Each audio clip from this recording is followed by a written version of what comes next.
انہوں نے Ertugrul Ghazi کو انعام کے طور پر رومیوں کے نزدیک سوغوت کا علاقہ عطا کیا۔ یہ سرسبز علاقہ دریائے سقاریہ کی بائیں جانب واقع تھا۔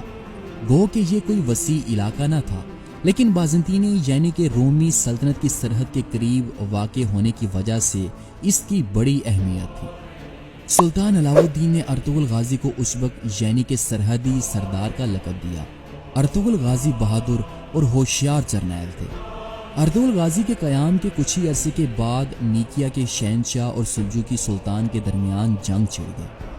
سلطان علاؤ الدین کیقوباد اپنی فوجوں کے ساتھ سرحد کی جانب روانہ ہوئے، جس کے بعد ارطغرل غازی نے بھی اپنے سپاہیوں کی ایک جماعت تیار کی اور سلجوقی سلطان کی مدد کے لیے روانہ ہو گئے۔ جلد سلجوقی سپاہیوں نے عیسائیوں کے ایک قلعے کراچہ حصار کا محاصرہ کر لیا۔ اس محاصرے کے دوران کائی قبیلے کے سپاہیوں نے سلجوقیوں کی بڑی مدد کی اور ارطغرل غازی ہی کی مدد سے سلجوقیوں نے یہ قلعہ فتح کیا۔ کراچہ حصار کی فتح کے بعد سلجوقی سلطان علاؤ الدین نے ارطغرل غازی کی بے حد تعریف کی۔ ارطغرل غازی جب سرحد پر رومیوں کے ساتھ جنگ میں مصروف تھے تو انہوں نے اس دوران اپنے نوجوان بیٹے عثمان غازی کو سلطان علاؤ الدین کی خدمت میں پائے تخت کونیا بھیجا۔ ارطغرل غازی جو کہ انتہائی بہادر، باصلاحیت اور نیک شخص تھے، انہوں نے کراچہ حصار کی فتح کے بعد بیلیجی قلعے کے ٹیکفور کو سلجوقی ریاست کو ٹیکس دینے کا مطالبہ کیا، لیکن اس کے تھوڑے ہی عرصے کے بعد یعنی کہ 1281 عیسوی میں کائی قبیلے کے سردار ارطغرل غازی کا انتقال ہو گیا۔ ارطغرل غازی کے انتقال کے بعد لوگوں نے سوغوت شہر میں ارطغرل غازی کی اولاد میں سے عثمان غازی کو کائی قبیلے کا نیا سردار منتخب کر لیا، کیونکہ وہ ارطغرل غازی کے بعد عثمان غازی کو ہی کائی سردار کے طور پر دیکھنا چاہتے تھے۔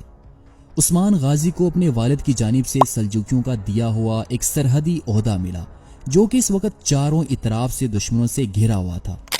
عثمان غازی اپنے والد کی طرح نہایت بہادر اور طاقتور ترین سردار تھے، اور اس کے ساتھ ساتھ وہ جنگی حکمت عملی سے بخوبی واقف تھے۔ وہ انتہائی ثابت قدم اور صابر انسان تھے۔ عثمان غازی نے اپنی زندگی اسلام کے لیے صرف کر دی۔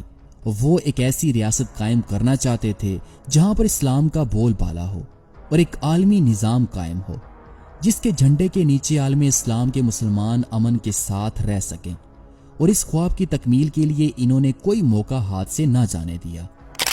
عثمان غازی نے جب کائی قبیلے کی سرداری کو سنبھالا تو ان کی خواہش تھی کہ وہ اپنے ہمسائے یعنی کہ پڑوسی رومن جاگیرداروں کے خلاف فتوحات کو بڑھائیں، لیکن عثمان غازی نے اپنا ارادہ ظاہر نہ کیا، اور یعنی شہر اور لیف کے قلعے کے رومن ٹیکفروں اور کمانڈروں کے ساتھ انہوں نے دوستانہ تعلقات قائم رکھے۔